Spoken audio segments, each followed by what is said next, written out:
Hi, welcome back to my channel. This is for Chandu, me creations 5191 YouTube channel. So ఈరోజు అయితే ఒక మంచి important information, ఇది only for information purpose తోటి ఈ వీడియో చేస్తున్నా. చాలా మంది అడుగుతున్నారు కాబట్టి ఈ వీడియో చేస్తున్నాను నేను. సో ఇది అందరికీ ఉపయోగపడేదే, ఓన్లీ ఇన్ఫర్మేషన్ పర్పస్ అనమాట, ఎడ్యుకేషన్ కాదు, జాబ్స్ కాదనమాట. సో చూద్దాం. అందరికీ తెలిసి ఇప్పుడు తెలంగాణలో మనకైతే ఎస్ఐఆర్ జరుగుతూ ఉంది. దాని పర్పస్లో మనకు ఎన్యుమరేషన్ ఫామ్స్ అయితే మనకి ఇస్తూ ఉన్నారు. ఎవరైతే ఓటర్లు ఉన్నారో ప్రతి ఒక్కరు కూడా ఈ ఫామ్ ఇస్తారనమాట. సో వాళ్ళ ఫామ్ని ఫిల్ చేయాలి. ఈ ప్రాసెస్లో మనకి చాలా మందికి కొన్ని ఇబ్బందులు అయితే ఎదురవుతూ ఉన్నాయి. సో ఫామ్ని ఏ విధంగా ఫిల్ చేయాలి, ఆ డీటెయిల్స్ కోసం చాలా మంది అడుగుతూ ఉన్నారు. ప్రాసెస్లో కొంచెం కన్ఫ్యూజన్గా ఉందని చెప్పేసి, సో నాకు తెలిసిన ఇన్ఫర్మేషన్ ప్రకారం అయితే ఇప్పుడు షేర్ చేస్తున్నాను. ఫామ్ ఏ విధంగా ఫిల్ చేయాలి, సో అందులో ఏమేమి పార్ట్స్ ఉన్నాయి, మరి ఎట్లా ఫిల్ చేయాలని డీటెయిల్స్ ఇప్పుడు వీడియోలో ఎక్స్ప్లెయిన్ చేస్తా. వీడియోని చివరి వరకు చూడండి, అప్పుడే మీకు అర్థమవుతుంది. ఇంకేమైనా డౌట్స్ ఉంటే కామెంట్ బాక్స్లో పిన్ చేయండి, కంపల్సరీ రిప్లై ఇచ్చే ప్రయత్నం కూడా నేను కూడా చేస్తాను. సో డైరెక్ట్ ఫస్ట్ వెళ్దాం. ఇదే ఆ ఫామ్ అనమాట. మీకు అందరికీ తెలుసు, ప్రతి ఒక్కరి దగ్గర కూడా ఈ ఫామ్ ఉంటుంది. దీన్ని ఎన్యుమరేషన్ ఫామ్ అంటారు. సో ప్రతి ఒక్క ఓటర్ కూడా ఇప్పుడు ఇస్తూ ఉంటారు. ఓకేనా. సో ఇందులో చూసుకుంటే మనకు వచ్చేసి మీకు తెలుసు, స్టార్టింగ్ పైన వచ్చేసి మనకు ఉంటుంది భారత ఎన్నికల సంఘం గణన ఫారం అని చెప్పేసి, name and contact number of BLO. So ఎవరైతే మీకు ఇచ్చింటారో వాళ్ళ పేరు కూడా ఉంటుంది, చూసుకోండి అక్కడ. అంటే నెంబర్ ఉంటుంది, వాళ్ళ కాంటాక్ట్ నెంబర్ కూడా ఉంటుంది. ఎందుకంటే ప్రతి ఒక్క బిఎల్ఓ అంటే బూత్ లెవెల్ ఆఫీసర్ అయితే ఈ యొక్క ఫామ్స్ని సర్వ్ చేస్తూ ఉన్నారు, ప్రతి ఒక్కరు కూడా ఇస్తూ ఉన్నారు.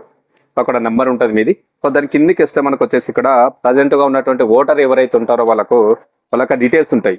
ఓటర్ పేరు, ఓటర్ ఫోటో గుర్తింపు నంబరు, అంటే వైకేకే ఆర్ట్ ఉంటుంది కదా, ఆ నెంబరు, చిరునామా అంటే వాళ్ళ యొక్క అడ్రస్ కూడా ఉంటుంది అనమాట. ప్రజెంట్ ఎక్కడ ఉంటున్నారో ఆ ఓటర్ అడ్రస్ ఉంటుంది. ఆ పక్కన చూసుకుంటే వాళ్ళ యొక్క క్రమ సంఖ్య, భాగాల సంఖ్య, నియోజకవర్గం సంబంధించింది ఎక్కడ ఉంటుంది, పార్లమెంట్ నియోజకవర్గం ఏంది, అదేవిధంగా వాళ్ళ యొక్క జిల్లా పేరు, వాళ్ళ యొక్క రాష్ట్రం పేరు ఉండి పక్కన ఒక క్యూఆర్ కోడ్ ఉంటుంది ప్రతి ఒక్కరు కూడా. ఆ క్యూఆర్ కోడ్ పక్కనే ప్రజెంట్ ఉన్నటువంటి మీ యొక్క ఫోటో అయితే ఉండడం జరుగుతుంది. గుర్తుపెట్టుకోండి, ప్రజెంట్ ఉన్నటువంటి మీ ఫోటో ఉంటుంది. సో దాని పక్కనే ఇంకొక బాక్స్ కూడా ఇచ్చారు, రీసెంట్ ఫోటో పెట్టాలన్నమాట. ఓకేనా. సో ఈ విధంగా ఉన్నది. సో ఇక్కడ ఆల్రెడీ మనకు ఒక డీటెయిల్స్ వస్తాయి. ఇక్కడ వచ్చేసి మనకు మన క్రమ సంఖ్య డీటెయిల్స్ ఇవన్నీ ఇస్తారు. ఇక్కడ ఒక క్యూఆర్ కోడ్ అనేది ఉంటుంది ఇక్కడ. సో ఈ బాక్స్లో వచ్చేసి మన ఫోటో ఉందంటే ఆల్రెడీ ఉన్నటువంటి ఓల్డ్ ఫోటో అయితే మనకి ఇక్కడ ఆల్రెడీ వస్తుంది. సో ఇక్కడ మనకు ఒక రీసెంట్ పాస్పోర్ట్ సైజ్ ఫోటో అయితే పెట్టాల్సి ఉంటుంది. ఓకేనా. కొత్త ఫోటో అయితే మనం ఇక్కడ పేస్ట్ చేయాలి తప్పకుండా. ఓకేనా. ఇది పైన ఉన్నటువంటి ఒక కాలంలో మనకి డీటెయిల్స్ అన్ని అయితే రావడం జరిగింది, చూసుకోండి. సో ఇదంతా యాజ్ ఈజ్ అందరికీ క్లియర్గా ఉంటుంది. ఎవరికైతే ఓటర్గా నమోదై ఉన్నారో వాళ్ళందరికీ ఉంటుంది. 2026 వరకు ఉన్నటువంటి ఓటర్గా నమోదైన ప్రతి ఒక్కరు కూడా ఈ డీటెయిల్స్ పైన రావడం జరుగుతుంది, పైన కాలంలో. గుర్తుపెట్టుకోండి. So main important. అది అయిపోయిన తర్వాత నెక్స్ట్ మనకు ఒక ఇందులో 3 పార్ట్స్ అయితే ఉండడం జరిగింది. గుర్తుపెట్టుకోండి. సో మనకు 3 భాగాలుగా ఈ యొక్క ఫామ్ అవుతుంది. సో గుర్తుపెట్టుకోండి, ఈ విధంగా ఉంది. సో మెయిన్ ఇంపార్టెంట్ ఇక్కడ ఏంటంటే 2005 మనకు వచ్చేసి ఈ యొక్క 2002 ఇయర్కి మనకు అప్పుడు అంటే ఓటర్గా నమోదై ఉన్న వాళ్ళు ఎవరైతే ఉన్నారో వాళ్ళు, అంటే 2002 సంవత్సరం ఆ టైంలో ఓటర్గా నమోదున్న వాళ్ళు అంటే దాదాపు మనకు ఒక 41 ఇయర్స్ పైన ఉన్న వాళ్ళు మాత్రమే అప్పుడు ఓటర్గా నమోదై ఉంటారు. 100% వాళ్ళకు మాత్రమే అప్పుడు ఓటర్ లిస్ట్లో పేరు అయితే ఉంటుంది. గుర్తుపెట్టుకోండి. వాళ్ళు ఏం చేయాలంటే ఇక్కడ మనకు 1 కాలం ఉంటుంది కదా, ఇందులో ఫిల్ చేయాలి వాళ్ళ డీటెయిల్స్. ఒకవేళ 2002లో కనుక మీకు అప్పుడు మీ పేరు ఉంటే, ఓటర్ లిస్ట్లో మీ పేరు ఉంటే, ఓటర్ మీకుంటే, ఓటర్ మీకుంటే వాళ్ళ యొక్క కాలం 2 అనేది ఫిల్ చేయాలి. గుర్తుపెట్టుకోండి. ఓకేనా. కాలం 2 అనేది ఫిల్ చేయాల్సి, కాలం 1 అనేది ఫిల్ చేయాల్సి ఉంటుంది. ఓకేనా. ఒకవేళ 2002లో మీకు ఓటర్ ఉంది అప్పుడు, ఓకేనా, అప్పుడు ఉంటే మీ డీటెయిల్స్ అనేది ఒక 1లో ఫిల్ చేయాలి. ఓకేనా. 1లో అయితే మీరు ఫిల్ చేయాల్సి ఉంటుంది. యాజ్ టీజ్గా మీరు ఏం చేయాలి, తర్వాత 3 కాలం కూడా ఫిల్ చేయాలి. ఓకేనా. ఇది కూడా ఫిల్ చేయాలి. 1 కాలం ఫిల్ చేయాలి. ఒకవేళ 2002లో మనకు కనుక ఓటర్గా నమోదై ఉంటే 2002లో కాలం 1, అదేవిధంగా కాలం 3 కూడా ఫిల్ చేయాలి. ఓకేనా. ఇది క్లారిటీగా తీసుకోండి. 2002లో కనుక మీకు ఓటర్ ఉంటే, నాకు కానీ నాలుగు ఎవరికి ఉన్న ప్రతి ఒక్కరికి ఫామ్ సర్వ్ చేసిన వాళ్ళకి 2002లో మీరు కనుక ఓటర్గా నమోదై మీకు ఓటర్ ఉండుంటే కాలం 1 అండ్ కాలం 3 ఫిల్ చేయాలి. ఓకేనా. ఒకవేళ 2002లో ఓటర్ లేదు, నాకు లేదనుకో, నేనేం చేస్తా, కాలం 2 ఫిల్ చేసి కాలం 3 ఫిల్ చేయాలి. ఓకేనా. ఎవరైనా సరే 2002లో ఓటర్ లేకపోతే కాలం 2 ఫిల్ చేసి కాలం 3 బాక్స్ కూడా మనం ఫిల్ చేయాలి. అది కూడా గుర్తుపెట్టుకోండి. ఓకేనా. తప్పకుండా ఇవి మస్ట్ అండ్ షుడ్. 2002లో ఓటర్ ఉంటే ఇది ఫిల్ చేసి అండ్ 3 కాలం ఫిల్ చేయాలి, ఫస్ట్ అండ్ 3 కాలం. ఒకవేళ లేకపోతే కాలం 2 ఫిల్ చేసి కాలం 3 కూడా మనం ఫిల్ చేయాలి, బాక్స్ 3 కూడా మనం ఫిల్ చేయాలి. ఇది క్లారిటీగా గుర్తుపెట్టుకోండి. ఓకేనా. ఇప్పుడు ఈ యొక్క ఫిల్ చేసే ప్రాసెస్లో మనకు డీటెయిల్స్ ఏమడుగుతున్నారు అది చూద్దాం. ఓకేనా. ఈ ప్రాసెస్లో మనకు మరి డీటెయిల్స్ ఏమడుగుతున్నారో మరి ఏ విధంగా ఫిల్ చేయాలి. నాకు 2002లో ఓటు హక్కు ఉన్నది. సో నేను ఏం ఫిల్ చేయాలి, ఎట్లా ఫిల్ చేయాలి. ఇది బాక్స్ 1 అంటే నేను కాలం 1 ఇస్తున్నా. ఒకవేళ 2002లో నాకు ఓటు హక్కు ఉంది ఉంటే కాలం 1 ఉంది. ఓకేనా. నేను ఇప్పుడు కాలం 1 అండ్ 3 నింపాలి. ఓకేనా. 2 నాకు అవసరం లేదు, ఎందుకంటే నాకు 2002లో ఓటు హక్కు ఉంది. ఇన్ కేస్ ఉందనుకుంటే కాలం 1 నేను ఏ విధంగా ఫిల్ చేయాలి అనుకుంటే ఇక్కడ మనకు డీటెయిల్స్ ఇచ్చారు చూడొచ్చు. ఫస్ట్ ఓటర్ పేరు. ఓకేనా. మీ యొక్క voter name as it is, మీ పేరు ఏ విధంగా ఉంది 2002లో సర్నేమ్తో సహా ఏ విధంగా ఉంటే ఆ విధంగా మీ పేరు అయితే రాయాలి. ఒకటే. నెక్స్ట్ చూసుకుంటే ఓటర్ ఫోటో గుర్తింపు కార్డు నెంబర్ అందుబాటులో ఉంటాయి. అప్పుడు కనుక మీకు ఓటర్ గుర్తింపు కార్డు ఇచ్చారు కదా, అప్పుడు ఒకవేళ మీ ఎపిక్ నెంబర్ ఉంటుంది అప్పట్లో, వైకికి కాకుండా ఈఏ అని సంథింగ్ ఎపిక్ నెంబర్ ఉంటుంది, ఈపీ అని. సో ఆ నెంబర్ అయితే మీరు ఈడ వేయాలి. ఈ కాలంలో నెంబర్ వేయాల్సి ఉంటుంది, గుర్తుపెట్టుకోండి. సో నెక్స్ట్ చూసుకుంటే అప్పుడు నేనున్నా అనుకోండి, నాకు ఉంటుంది నా ఓటర్ హక్కు, నాకుంటే నాకు సన్ ఆఫ్ ఉంటుంది. ఒకవేళ ఉమెన్స్ ఉంటే వాళ్ళకు డాటర్ ఆఫ్, వైఫ్ ఆఫ్ ఉంటుంది. సో వాళ్ళ పేరు రాయాలి ఇక్కడ. ఓకేనా. వాళ్ళ పేరు రాయాలి. నేను అనుకో నా పేరు రాస్తా, ఇక్కడ వచ్చేసి మా నాన్న పేరు సన్ ఆఫ్ అని రాస్తా. రాసిన తర్వాత వచ్చేసి ఇక్కడ బంధుత్వం, ఈయన ఏమవుతాడు. సో నేను రాసిన కాబట్టి నాకు ఫాదర్ అవుతాడు కాబట్టి ఫాదర్ అని రాస్తా. వేరే వాళ్ళు ఒకవేళ మదర్ పేరు ఉంటే మదర్ అని రాయండి. వైఫ్ ఉంటే వైఫ్, హస్బెండ్ ఉంటే హస్బెండ్. ఈ విధంగా ఎవరుంటే వాళ్ళ పేరు బంధుత్వం రాసుకోండి. సన్ ఆఫ్, డాటర్ ఆఫ్ ఇట్లా ఈ విధంగా వస్తుంది కదా, వాళ్ళు మీకు ఏమవుతారు. ఆ బంధుత్వం కూడా ఇక్కడ రాయాల్సి ఉంటుంది, గుర్తుపెట్టుకోండి. 3వ దాంట్లో. నెక్స్ట్ 4వ దాంట్లో బంధువు పేరు. ఒకవేళ మా నాన్న పేరు రాసిన తర్వాత 4వ దాంట్లో బంధుత్వం, ఆయనకు నాకు రిలేషన్షిప్ ఏమున్నది అనేది మీరు రాయాలి. అట్లా ఏ విధంగా మీరు ఇక్కడ మీ పేరు రాసుకుంటున్నారో ఇక్కడ డాటర్ ఆఫ్, సన్ ఆఫ్ రాస్తే ఈయనకు మీకు ఉన్నటువంటి రిలేషన్షిప్ అనేది మీరు రాయాలి బంధుత్వంలో. ఓకేనా. నెక్స్ట్ జిల్లా ఉంటుంది. సో అప్పుడున్న జిల్లా ప్రకారం ఏ జిల్లా ఉంది, ఉమ్మడి వరంగల్ లేకపోతే ఏముందో అది రాయండి. సో కొత్త జిల్లాలో ఉంటాయి అందరు మ్యాక్సిమం. పాత ఎందుకంటే 2002లో ఉన్న టోటల్ లిస్ట్ ప్రకారం వరంగల్ ఉంటుంది కదా, నాది వరంగల్. సో మీది ఏది ఉందో అది రాయండి. స్టేట్. ఓకేనా. స్టేట్కి మనకి తెలంగాణ కాబట్టి తెలంగాణ రాసేయండి, సరిపోతుంది. ఓకేనా. టీజీ నేను ఫర్ ఎగ్జాంపుల్ వరంగల్ రాశాను. సో మీది ఏదైతే అది రాయండి. స్టేట్ తెలంగాణ రాసేయండి. రాసిన తర్వాత ఇక్కడ వచ్చేసి శాసనసభ నియోజకవర్గం పేరు. మీరు అప్పుడున్నటువంటి ప్రకారం శాసనసభ నియోజకవర్గం పేరు అని ఉంటుంది, అది రాసుకోండి. ఫర్ ఎగ్జాంపుల్ మా జనగాం, సో జనగాం అని రాస్తా. మీది ఏది ఉంటే అది రాసుకోండి. ఓకేనా. కిందకు వస్తే శాసనసభ నియోజకవర్గాల సంఖ్య అనేది ఉంటుంది, క్రమ సంఖ్య ఉంటుంది, మనకు ఆ ఓటర్ స్లిప్లో ఉంటుంది. మీరు చూడండి, మీకు బిఎల్ఓ దగ్గర ఆ లిస్ట్ ఉంటుంది. లేదనుకుంటే ఆన్లైన్లో ఒక లింక్ ఉంది, నేను లింక్ డిస్క్రిప్షన్లో ఇస్తాను. అందులో కనుక మీరు చెక్ చేసుకుంటే ఇమీడియట్లీ మీ యొక్క హౌస్ నెంబర్ కొట్టేయగానే మీకు అప్పుడున్నటువంటి మీ ఓటర్ పేరు అంటే మీరుంటే మీ పేరు వస్తుంది, పక్కపంటి క్రమ సంఖ్య, మీకు వాళ్ళ ఓటర్ ఐడి నెంబర్ అప్పుడు ఉంటే ఆ నెంబర్ కూడా అక్కడ వస్తుంది. ఒకవేళ నేను స్క్రీన్ షాట్ మీద ఇక్కడ వేసి చూపించే ప్రయత్నం చేస్తా ఏ విధంగా వస్తుంది అనేది. సో దాని ప్రకారం మీరు ఇక్కడ క్రమ సంఖ్య, మనకు నియోజకవర్గ క్రమ సంఖ్య, భాగం సంఖ్య, క్రమ సంఖ్య అనేది అన్ని ఫిల్ చేసుకోవచ్చు ఇక్కడ. ఓకేనా. ఇవైతే ఫిల్ చేయొచ్చు, ఈజీగా ఫిల్ చేయొచ్చు, మనకి క్లియర్గా కంప్లీట్ అయిపోతుంది. ఇది కంప్లీట్ అయిపోయిన తర్వాత నెక్స్ట్ మనకు 2002లో ఓటు హక్కు ఉంది కాబట్టి నేను కాలం 1 నింపిన, నెక్స్ట్ కాలం 3 నింపాలి. యాజ్ ఇట్ ఈస్ కాలం 3 కూడా మనం నింపాలి. కాలం 3ని ఏ విధంగా నింపాలి, ఇక్కడ మనకి ఏమేమి డీటెయిల్స్ అడుగుతున్నారు కాలం 3లో సేమ్ మళ్ళీ ఇదే పర్సన్ డీటెయిల్స్ ఇక్కడ నింపాలి. గుర్తుపెట్టుకోండి, పైన అయితే ఓటర్ మనము నేమ్ ఏదైతే రాసామో అదే పర్సన్ డీటెయిల్స్ కూడా ఇక్కడ ఫిల్ చేయాలి. ఇక్కడ ఏం అడుగుతున్నారు మనకు, ఫస్ట్ డిఓబి అడుగుతున్నారు, అంటే date of birth, DD, MM, year. So ఈ బేస్లో మీ యొక్క డేట్ ఆఫ్ బర్త్ అయితే నింపాల్సి ఉంటుంది, గుర్తుపెట్టుకోండి. ఇది అయిపోయిన తర్వాత నెక్స్ట్ మనకు వచ్చేసి ఆధార్ నెంబర్ అడుగుతున్నారు. సో ఆధార్ నెంబర్ రాయండి. ఎట్లాగో మనకు 12 డిజిట్స్ ఉంటుంది. సో 12 డిజిట్స్ మీ యొక్క ఆధార్ నెంబర్ రాయండి. ఎవరు ఆధార్ నెంబర్ వస్తారు, ఇక్కడ ఓటర్గా మనం ఎవరి పేరు అయితే రాస్తున్నామో వాళ్ళ డీటెయిల్సే కాలం 3 బాక్స్లో ఫిల్ చేయాలి, అది కూడా గుర్తుపెట్టుకోండి.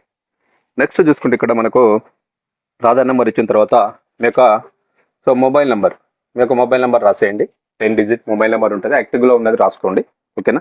నెక్స్ట్ చూసుకుంటే మనకు వచ్చేసి ఇక్కడ ఒకవేళ నేను ఇక్కడ ఓటర్గా నమోదైనా కాబట్టి 2002లో, సో ఇక్కడ ఏం రాస్తే ఇక్కడ మనకి ఏం అడిగారు, తండ్రి సంరక్షకుని పేరు అడిగారు. సో ఒకవేళ నేనేం చేస్తా, ఫాదర్ నేమ్ కాబట్టి మా నాన్న పేరు రాస్తా. ఓకేనా. మా నాన్న పేరు రాస్తా. ఒకవేళ మీరు ఏది ఉంటే అది రాసుకోండి. ఒకవేళ మీ wife of, husband of, mother of, ఎవరి పేరు ఉంటే అప్పుడు ఓటర్ లిస్ట్లో వాళ్ళ పేరు రాసుకోండి. ఓకేనా. ఇక్కడ రాయండి, నేను మా నాన్న పేరు కాబట్టి మా నాన్న పేరు రాసుకోండి. ఓకేనా. గుర్తుపెట్టుకోండి, ఎందుకంటే నేను ఓటర్గా నమోదైనా కాబట్టి అప్పుడు నా సన్ ఆఫ్ మా నాన్న పేరు ఉంటుంది కాబట్టి మా నాన్న పేరు రాస్తా ఇక్కడ, అది గుర్తుపెట్టుకోవాలి. నెక్స్ట్ తండ్రి సంరక్షకుడి పేరు రాసిన తర్వాత తండ్రి సంరక్షకుడి ఓటర్ గుర్తింపు కార్డు నెంబరు, ఒకవేళ మా నాన్న కనుక ఓటర్ ఐడి నెంబర్ ఉంటే ఈ నెంబర్ కూడా రాసేస్తా. ఓకేనా. నెక్స్ట్ కాలంలో మనకు వచ్చేసి ఓటర్ ఐడి నెంబర్ ఉందనుకోండి, అనే నెంబర్ ఇక్కడ రాసేయడం అయితే జరుగుతుంది. ఓకేనా. ఓటర్ ఐడి నెంబర్ రాసేయండి. అదేవిధంగా మనకు మదర్ తల్లి పేరు కూడా అడుగుతున్నారు. నెక్స్ట్ మదర్ నేమ్ రాయండి ఇక్కడ. ఓకేనా. మీ మదర్ నేమ్ రాయండి. అదేవిధంగా వచ్చేసి మదర్ యొక్క ఓటర్ ఐడి కార్డ్ నెంబర్ కూడా రాసేయండి. ఇక్కడ మనకు మదర్ యొక్క ఓటర్ ఐడి కార్డ్ నెంబర్ కూడా రాసేయండి. నెక్స్ట్ చూసుకుంటే కిందకు వస్తే మనకు వచ్చేసి జీవిత భాగస్వామి పేరు. ఒకవేళ నేను అనుకోండి నాకు మ్యారేజ్ అయితే మా వైఫ్ ఆఫ్ పేరు రాస్తాను ఇక్కడ. ఓకేనా.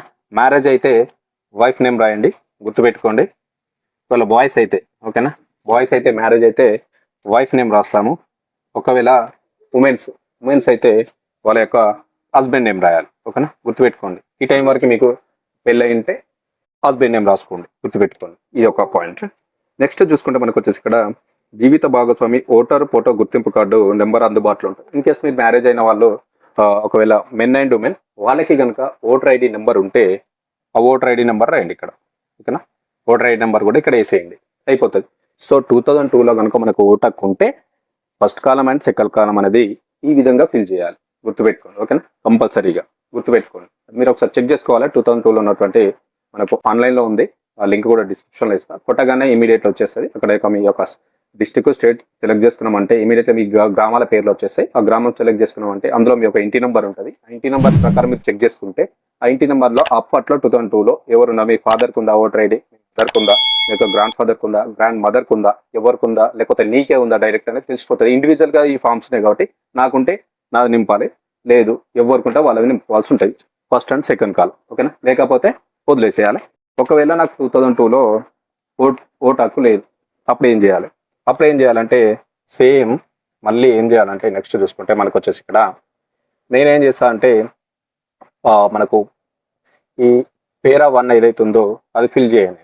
గుర్తుపెట్టుకోండి, మనకు వచ్చేసి వాళ్ళ 2002లో నాకు ఓటు హక్కు లేకపోతే, నాకు ఓటు హక్కు లేదు 2002లో, సో నేనేం చేయాలి మరి, ఏ విధంగా నింపాలి? మన ప్రాసెస్ ఏందని అడిగితే ఒకవేళ నాకు 2002లో నాకు ఇక్కడ లేదు, ఏంది, నాకు ఓటు హక్కు లేదు అంటే నాకు ఓట్ లేదు అప్పుడు, లేకపోతే నేనేం చేయాలి? So direct go to second para, nothing but is ఈ సెకండ్ కాలం ఉంది కదా, సెకండ్ కాలంకి వెళ్ళాలి, డైరెక్ట్ సెకండ్ కాలంకి వెళ్ళాలి. సెకండ్ కాలంలోకి వెళ్ళిన తర్వాత మరి ఇక్కడ ఏ విధంగా నింపాలనేది డౌట్ ఉంది.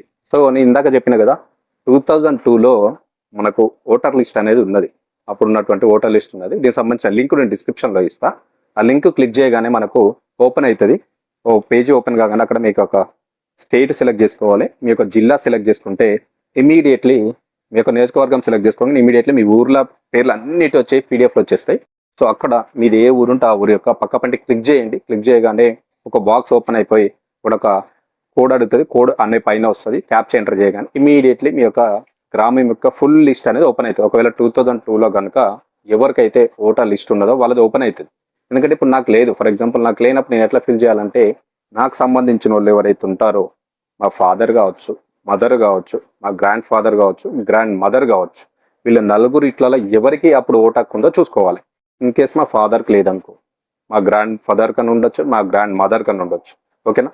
ఈ నలుగురిట్లో ఎవరికి ఉన్నా అప్పుడు మీకు ఇంటి నెంబర్తో సహా అలా పేరుతో సహా అక్కడ వస్తుంది, చూసుకోండి. ఇన్ కేస్ మీ ఫాదర్కి ఉంటే మీ ఫాదర్ నేమ్తో రాయాల్సి ఉంటుంది, మీ గ్రాండ్ ఫాదర్కి ఉంటే గ్రాండ్ ఫాదర్, గ్రాండ్ మదర్ ఉంటే గ్రాండ్ మదర్. ఫర్ ఎగ్జాంపుల్ నాకు లేదన్నప్పుడు నేను 2002లో చెక్ చేసుకుంటే ఎవరికి ఉంది? మా ఫాదర్కి ఉంది. ఓకేనా. మా ఫాదర్కి ఓటర్ ఐడి ఉంది, అప్పుడు లిస్ట్లో పేరు ఉంది. అప్పుడు నేను ఏ విధంగా ఫిల్ చేయాలి? ఫస్ట్ చూసుకుంటే ఇక్కడ మీరు సెకండ్ దాంట్లో చూడొచ్చు, మనకు గత ఎస్ఐఆర్లో ముందు కాలంలో పేర్కొన్నటువంటి బంధువుల వివరాలు అన్నాడు. సో అప్పుడు 2002లో మా నాన్నకు ఓటకు ఉంది కాబట్టి ఇక్కడ ఏం చేస్తాను నేను, పేరు ఫస్ట్ ఒక పేరు అడిగింది కాబట్టి ఇక్కడ మా ఫాదర్ నేమ్ అయితే రాస్తాను. ఓకేనా. మా ఫాదర్ నేమ్ రాస్తాను, ఎందుకంటే 2002లో మా ఫాదర్కి ఓటకు ఉంది, అప్పుడు నాకు రిలేషనే కదా మా ఫాదర్ ఉంది, మా ఫాదర్ నేమ్ రాస్తా. ఇక్కడ ఏం చేస్తా, సెకండ్ కాలంలో ఓటర్ గుర్తింపు ఐడి నెంబర్ ఏమంటున్నాను. అప్పుడు ఒకవేళ ఆయనకు ఓటర్ గుర్తింపు ఐడి నెంబర్ ఉంటే ఎపిక్ సంథింగ్ ఏదో ఉంటుంది, ఆ నెంబర్ వేసేస్తాను నేను. ఓకేనా. ఆ నెంబరు ఇక్కడ సెకండ్ కాలంలో రాస్తా. నెక్స్ట్ చూసుకుంటే బంధువు పేరు. ఓకేనా, బంధువు పేరు. సో ఇక్కడ నేను మా నాన్న పేరు రాశాను కాబట్టి నెక్స్ట్ కాలంలో చూసుకుంటే ఈయన యొక్క ఫాదర్ నేమ్, ఇప్పుడు మా నాన్నకి అప్పుడు ఓటర్ ఉంది, సో అప్పుడు వాళ్ళ ఫాదర్ నేమ్ రాస్తా నేను, ఏంది ఆగమల్లయ్య సంథింగ్ అలా ఫాదర్ నేమ్ రాస్తా. ఎందుకంటే సన్ ఆఫ్ అని ఉంటుందిగా ఓటర్ లిస్ట్లో, ఫాదర్ నేమ్ వచ్చేసి సన్ ఆఫ్ అని ఉంటుంది. సన్ ఆఫ్ ఉన్నప్పుడు ఈయనకి ఏమవుతాడు అన్నప్పుడు బంధువు పేరు నలుగు వచ్చేసి ఇక్కడ ఈయనకు ఫాదర్ అవుతాడు. ఓకేనా, ఓటర్ పేరు ఏది రాశానో ఇతను ఈ సన్ ఆఫ్లో ఉన్న ఈయనకు ఫాదర్ అవుతాడు. సో ఫాదర్ అని రాసిన తర్వాత నెక్స్ట్ వచ్చేసి జిల్లా పెట్టుకోండి, డిస్టిక్. సో అప్పుడున్న డిస్టిక్ ఉమ్మడి ఏదైతే ఉన్నదో అది ఉంటుంది. సో అదే రాయాల్సి ఉంటుంది. ఎందుకంటే పాత ఎస్ఐఆర్లో ఉన్నటువంటి జిల్లా ప్రకారం తీసుకుంటే మాది పాతది వరంగల్ కాబట్టి వరంగల్ అని రాసేస్తారు. సో నెక్స్ట్ తీసుకుంటే స్టేట్ వచ్చేసి మనకు తెలంగాణ అని రాసేస్తాం. ఓకేనా, సో ఈ విధంగా ఫిల్ చేయాలి. ఇక్కడ కనుక పాత ఎస్ఐఆర్లో గుర్తుపెట్టుకోండి, నేను చెప్తున్నాను, ఒకవేళ మీ ఫాదర్ కన్నా ఉండొచ్చు ఓటకు, మీ మదర్ కన్నా ఉండొచ్చు. సో వీళ్ళిద్దరికీ లేకపోయినా కానీ మీ గ్రాండ్ ఫాదర్ కన్నా ఉండొచ్చు, మీ గ్రాండ్ మదర్ కన్నా ఉండొచ్చు. ఈ నలుగురిట్లలో ఎవరికున్నా సరే మీరు ఫిల్ చేయాలా వాళ్ళ పేరు. ఎవరికున్నా, మీ ఫాదర్కు ఉంటే ఫాదర్ ఫిల్ చేయండి, ఫాదర్కు లేదు, మదర్కు లేదు, గ్రాండ్ ఫాదర్కు ఉందా గ్రాండ్ ఫాదర్ది రాయండి, గ్రాండ్ ఫాదర్ కూడా లేదు, గ్రాండ్ మదర్కు ఉందా గ్రాండ్ మదర్ పేరు ఇక్కడ రాయాలా. ఓకేనా, గుర్తుపెట్టుకోండి. గ్రాండ్ మదర్కు ఉంటే మదర్ నేమ్, ఫాదర్కు ఉంటే ఫాదర్ నేమ్ రాసిన తర్వాత కింద అతని ఓటర్ ఐడి. సో ఒకవేళ గ్రాండ్ ఫాదర్కు ఉంటే అతను సన్ ఆఫ్, ఒకవేళ లేకపోతే గ్రాండ్ మదర్కు ఉంటే వైఫ్ ఆఫ్ రాసిన తర్వాత కింద వైఫ్ ఆఫ్ రాస్తే ఈయనకి ఏమవుతాడు హస్బెండ్. ఒకవేళ గ్రాండ్ ఫాదర్ రాస్తే ఆయన ఏమవుతాడు ఫాదర్. ఈ విధంగా ఫిల్ చేయాలి. ఒక్కడే గుర్తుపెట్టుకోవాలి, పాత ఎస్ఐఆర్లో ఎవరికి ఉంది చూసుకోవాలి. ఓకేనా, నలుగురిట్లలో ఎవరికి ఓటర్ ఐడి ఉందో చూసుకొని వాళ్ళ పేరు రాసి వాళ్ళ సన్ ఆఫ్ వైఫ్ ఆఫ్ రాసినప్పుడు వాళ్ళకి రిలేషన్ రాసినాం అనుకో, అప్పుడు ఇక్కడ వచ్చేసిన తర్వాత కింద యాస్టిస్ డీటెయిల్స్ అయితే ఫిల్ చేయాలి. నెక్స్ట్ చూసుకుంటే ఈ సెకండ్ కాలం నింపించిన తర్వాత మళ్ళీ థర్డ్ కాలం కూడా నింపాలి. గుర్తుపెట్టుకోండి, 2002లో మనకు ఓటర్ ఐడి లేనప్పుడు సెకండ్ కాలం నింపి మళ్ళీ థర్డ్ కాలం కూడా నింపాలి. థర్డ్ కాలం ఇందాక ఎక్స్ప్లెయిన్ చేసినట్టు సేమ్ అనమాట. మీ యొక్క డేట్ ఆఫ్ బర్త్, ఓకేనా, అదేవిధంగా మీ యొక్క ఆధార్ నెంబరు, ఎవరిది నాకు ఓటర్ ఐడి లేదు కాబట్టి నా డీటెయిల్స్ రాస్తా. ఇక్కడ ఎవరి డీటెయిల్స్ రాస్తున్నా, 2002లో మా ఫాదర్కి ఓటర్ ఐడి ఉంది కాబట్టి అతని డీటెయిల్స్ రాస్తున్నా. ఈ థర్డ్ కాలంలో ఏం చేయాలంటే నా డీటెయిల్స్ రాయాలి, ఎందుకంటే నాకు 2002లో ఓటర్ ఐడి లేదు. సో ఈయన రిలేషన్గా చూపిస్తూ నా డీటెయిల్స్ రాస్తున్నా, ఎందుకంటే నాకు రిలేషన్ ఇక్కడ ఫాదర్, నేను ఇక్కడ నా డీటెయిల్స్ రాస్తాను అనమాట ఇక్కడ థర్డ్ కాలంలో. అప్పుడు ఏం చేయాలి, నా డేట్ ఆఫ్ బర్త్ రాస్తా, నా యొక్క ఆధార్ కార్డ్ నెంబర్ రాస్తా, తర్వాత నా మొబైల్ నెంబర్, ఓకేనా. సో మా నాన్న పేరు రాస్తా నేను, ఓకేనా, మా సన్ ఆఫ్ మా నాన్న పేరు రాస్తా, ఓకేనా, అది గుర్తుపెట్టుకోండి. సో నెక్స్ట్ చూసుకుంటే ఇక్కడ కిందికి వస్తే మా మదర్ నేమ్ రాస్తా, ఓకేనా. కిందికి వచ్చిన తర్వాత అలా ఒకవేళ ఓటర్ ఐడి నెంబర్లు ఉంటే ఓటర్ ఐడి నెంబర్లు రాస్తా. అదేవిధంగా కిందికి వస్తే ఒకవేళ నాకు మ్యారేజ్ అయితే మ్యారేజ్ ఉమెన్, నా వైఫ్ ఆఫ్ రాస్తా. వాళ్ళకి కనుక ఓటర్ ఐడి ఉంటే వాళ్ళ పేరు కూడా రాస్తా. సో ఈ విధంగా అనేది మనము డీటెయిల్స్ అయితే ఫిల్ చేయాలి కంప్లీట్గా. ఇంకేమైనా డౌట్స్ ఉంటే మాత్రం మళ్ళీ కామెంట్ బాక్స్లో ఫిల్ చేయండి. దీని మీద ఒక లైవ్ ప్రోగ్రామ్ కూడా నేను చేస్తాను 100% ఈ మధ్యలో, ఓకేనా, గుర్తుపెట్టుకోండి. సో ఈ విధంగా ఫిల్ చేయాలి. ఇంకేమైనా డౌట్స్ ఉంటే కామెంట్ చేయండి, నేను రిప్లై ఇస్తాను. ఇంకొకటి గుర్తుపెట్టుకోవాలి, ఇక్కడ మెయిన్ ఇంపార్టెంట్, మనం కింద ఇచ్చా చూసుకోవచ్చు, ఇవన్నీ డిక్లరేషన్ ఇచ్చి లాస్ట్కు సంతకం పెడతాం. ఈ సంతకం పెట్టేటప్పుడు మెయిన్ ఇంపార్టెంట్ చూసుకోవాలి ఏదంటే, పైన పేర్కొన్నటువంటి ఓటర్గా నేను నా కుటుంబ సభ్యుడు మరి ఇతర దేశ పౌరసత్వాన్ని పొందలేదంటే, వేరే దేశ పౌరసత్వాన్ని మేము పొందలేదని చెప్పేసి ఇక్కడ ఒక పాయింట్ మెన్షన్ చేశారు. నా కుటుంబ సభ్యులు కానీ నేను కానీ, గుర్తుపెట్టుకోండి. ఇంకోటి, నేను ఈ ఓటర్ల జాబితాలో చేర్చడానికి దరఖాస్తు చేస్తున్నాను మరియు పేర్కొన్నటువంటి నా పేరు కానీ లేదా నా కుటుంబ సభ్యుని పేరు కానీ మరే ఇతర శాసనసభ్య నియోజకవర్గంలో లేదా పార్లమెంటు నియోజకవర్గంలోనూ చేర్చబడలేదంటే, నా ఓటు హక్కు నాకు ఈ గ్రామంలో ఉంది, ఈ యొక్క శాసనసభ నియోజకవర్గంలోనే ఉంది, ఈ యొక్క పార్లమెంట్ నియోజకవర్గంలో ఉంది, వేరే ఎక్కడా లేదని చెప్పేసి పాయింట్ మెన్షన్ చేస్తున్నారు. ఇవన్నీ డిక్లరేషన్ కింద లాస్ట్కు సైన్ చేయాలి, మనం గుర్తుపెట్టుకోండి. ఈ దరఖాస్తుకు సంబంధించి నాకు తెలిసినంత వరకు మరియు విశ్వసించిన వరకు అసత్యమైన మరియు అసత్యమైనదిగా తెలిపినా లేదా విశ్వసించిన, అంటే ఏదైనా తప్పులు చేసినా, తప్పు రాసినా కానీ, లేదా నిజమైనదిగా విశ్వాసం లేని మన పైన విచారణ లేదా డిక్లరేషన్ చేయడం అనేది ప్రజా ప్రాతినిధ్య చట్టం 1950 అండ్ 1950లో యొక్క సెక్షన్ 43లోని 31వ విభాగం కింద శిక్షార్హం అని చెప్పేసి, దీని కింద 1 సంవత్సరం వరకు పొడిగించదలిన జైలు శిక్ష లేదా జరిమానా లేదా రెండు ఒకవేళ విధించబడినచో నాకు తెలుసు అని చెప్పేసి నువ్వు చెప్తున్నావు. ఇవన్నీ చట్ట ప్రకారం నాకు తెలుసు. ఒకవేళ వేరే నియోజకవర్గంలో నాకు ఓటు ఉన్నా, లేదంటే వేరే పార్లమెంటు నియోజకవర్గంలో నాకు ఓటు ఉన్నప్పటికీ నేను అక్కడిక్కడ ఉంది నాకు అని చెప్పేసి, ఒకవేళ ఉంటే మాత్రం దీనికి సంబంధించిన చట్టం ప్రకారం శిక్షార్హులు అని చెప్పేసి డిక్లరేషన్ మొత్తం చదువుకున్న తర్వాత కింద మీరైతే సైన్ చేయాలి. ఫైనల్గా ఇక్కడ సైన్ చేయాలి. కాబట్టి ఎక్కడ 2 ఓట్లు ఉండకూడదు, గుర్తుపెట్టుకోండి. ఓకేనా, ఉంటే కంపల్సరీ మీకు నోటీస్ అయితే ఇస్తారు. ఓకేనా, ఇది. సో ఇంకేమైనా ఈ యొక్క డౌట్ ఉంటే చెప్పండి. నేను చెప్పిన ఈజీగా చెప్తున్నా. 2002లో ఉంటే ఇది నింపాలి, ఓటర్గా నాకుంటే నింపుతా, థర్డ్ కాలం నింపుతా. ఇక్కడ నా పేరు వస్తుంది, ఇక్కడ నా పేరు వస్తుంది, డీటెయిల్స్ వస్తాయి కొన్ని. 2002లో ఓటర్ లేకపోతే నాకు రిలేటెడ్గా ఉన్నట్టు మా ఫాదర్ కావచ్చు, మదర్ కావచ్చు, గ్రాండ్ ఫాదర్ కావచ్చు, గ్రాండ్ మదర్ కావచ్చు, వాళ్ళ డీటెయిల్స్ ఇక్కడ వస్తాయి, ఇక్కడ నా డీటెయిల్స్ వస్తాయి. నా ఆధార్ నెంబర్, నా మొబైల్ నెంబర్, మా ఫాదర్ నేమ్, మదర్ నేమ్, వాళ్ళ ఓటర్ ఐడి నెంబర్స్, ఇవన్నీ డీటెయిల్స్ వచ్చి ఫైనల్గా నేను సైన్ చేసి ఇస్తాను. వీళ్ళు నాకు రిలేటివ్, వీళ్ళకి అప్పుడు ఓటర్ ఐడి ఉంది అని చెప్పేసి. ఓకేనా, ఇది క్లియర్గా ఫామ్ అనమాట. గుర్తుపెట్టుకొని ఏమైనా డౌట్స్ ఉంటే నాకు 100% కామెంట్ చేయండి, చెప్పడానికి ప్రయత్నం చేస్తాను. Thank you. ఇన్ఫర్మేషన్ అయితే అందరికి పాజ్ చేయండి, ప్రతి ఒక్కరు కూడా ఉపయోగపడుతుంది. ఓకేనా, సో తప్పకుండా వీడియో లైక్ చేయండి, షేర్ చేయండి, సబ్స్క్రైబ్ చేసుకున్న ఛానల్ సపోర్ట్ చేయండి. Thank you very much.